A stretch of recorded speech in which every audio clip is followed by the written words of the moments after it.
ఓం నమః శివాయ. ఓం నమః శివాయ. ఓం నమః శివాయ. 63 మంది నాయనార్లు. వీళ్ళు శివుడి భక్తులు, పరమభక్తులు, జ్ఞానస్వరూపుడు, శివజ్ఞాన స్వరూపుడు.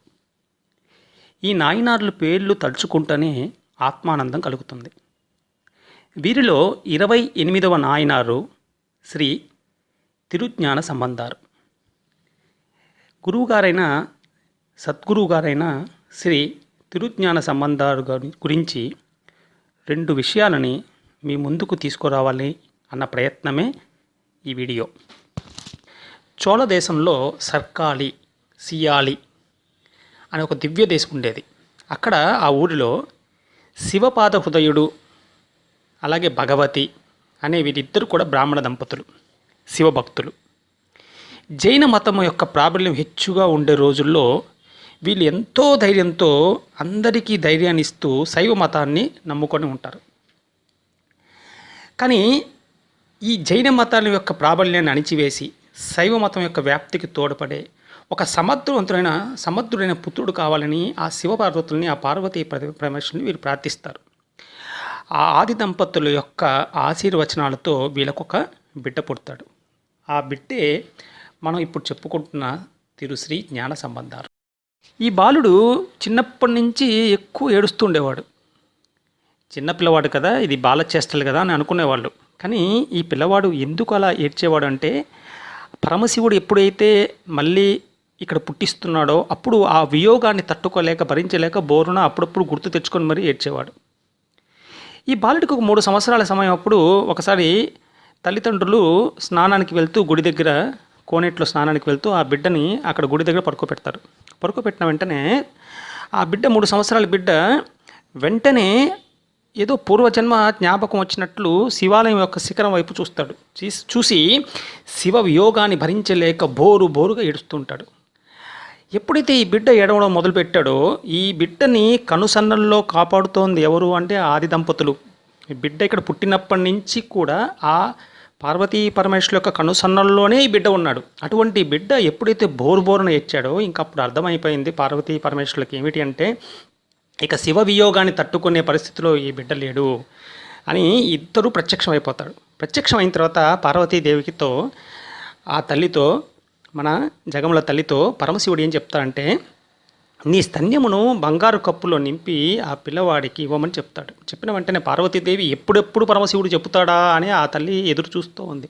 వెంటనే ఆ తల్లి ఏం చేసిందంటే, శివుని యొక్క కరుణను, జ్ఞానమును, పాలను అమృతంగా చేసేసి ఆ బాలుని యొక్క కళ్ళు అలా తుడిచివేసి ఆ బాలుడు తాగిస్తుంది. ఎప్పుడైతే ఆ తల్లి పాలు తాగించిందో, అవి ఏ పాలు? జ్ఞానం పాలు.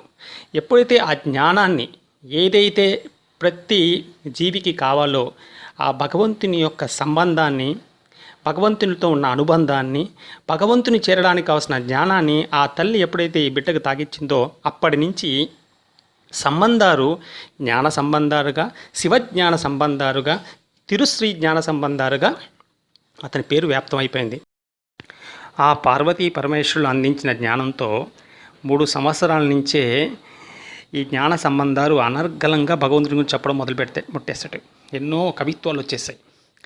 ఇటువంటి జ్ఞాన సంబంధాలు చిన్నప్పుడు తిరుక్కోలకలో ఒక వృత్తమును మృదువైన చేతులతో తాళం వేస్తూ దానికి అనుగుణంగా పాట పాడుతుంటాడు.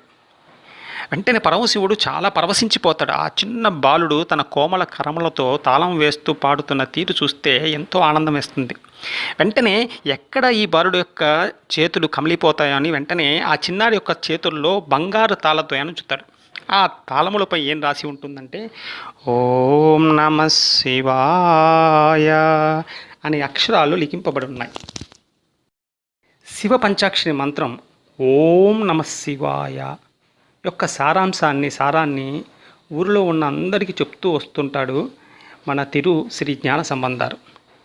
శ్రీ జ్ఞాన సంబంధారు శ్రీ జగద్గురు శంకరాచార్యుల గారికి సమానుడుగా మనం అందరం గౌరవించాం ఆయన్ని. ఎందుకంటే తిరుశ్రీ జ్ఞాన సంబంధారు శైవ మతం యొక్క స్థాపనకు, దాన్ని ఉద్ధరణకు చాలా పాటుపడ్డాడు. తిరుశ్రీ జ్ఞాన సంబంధానికి 16 సంవత్సరాలు ఉన్నప్పుడు తండ్రి వివాహం చేసుకోవాలని చెప్తాడు. ఇంకా తండ్రి మాటలను జవదాటలేక అలాగే తండ్రి చేసుకుంటానని చెప్తాడు. వివాహ మహోత్సవం జరుగుతూ ఉంటుంది. ఆ పార్వతీదేవి ఆ జగముల తల్లి ఆ వివాహానికి వచ్చిన అతిథులందరినీ ఆవిడే దగ్గరుండి మరి అందరినీ రిసీవ్ తీసుకొని వాళ్ళందరినీ చూసుకుంటూ ఉంటుంది. ఈ సమయంలో జ్ఞాన సంబంధాలు పరమశివుని ప్రార్థిస్తాడు. తండ్రి ఏమిటిది, బంధ విముక్తిని చేయమని కదా నేను కోరుతూ ఉంది అని ఆ భగవంతుని మీద తను ఒక పాట పాడతాడు. ఇహబంధముల నుంచి నన్ను విముక్తి చేయి తండ్రి, నీ నుంచి వియోగాన్ని తట్టుకోలేకున్నాను, మళ్ళీ నువ్వు నాకు బంధాలు ఏర్పరుస్తున్నావని అనే వృత్తంతో ఒక పాట పాడతాడు. పాట పాడిన వెంటనే ఆ పరమశివుడు ప్రత్యక్షమయ్యి వెంటనే ఏం చెప్తాడంటే, నేను నీ యొక్క కోరికను మన్నిస్తున్నాను, అంగీకరిస్తున్నానని చెప్పి, ఇప్పుడు నీవు నీ భార్య నీ వివాహాన్ని చూడడానికి వచ్చిన అందరూ కూడా అక్కడ కనపడుతున్న శివజ్యోతిలో లీనమైపోయి నా దగ్గరికి రండి అని చెప్తాడు.